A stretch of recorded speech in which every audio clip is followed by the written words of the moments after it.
So అవును. దయచేసి బుచ్చయ్య చౌదరి గారు ఆయన వయసుకు తగ్గ మాటలు మాట్లాడితే బాగుంటుంది.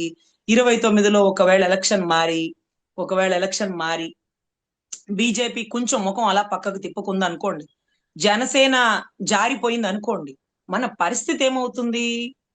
మళ్ళీ తాళాలు గొళ్ళెలు పెట్టి ఇంట్లో కూర్చోడమా, లేకపోతే టికెట్లు వేసుకొని దేశ విదేశాలు దాటిపోవడమా, లేకపోతే పక్క రాష్ట్రాలకి పారిపోవడమా, ఇవన్నీ జరగాలి కదా.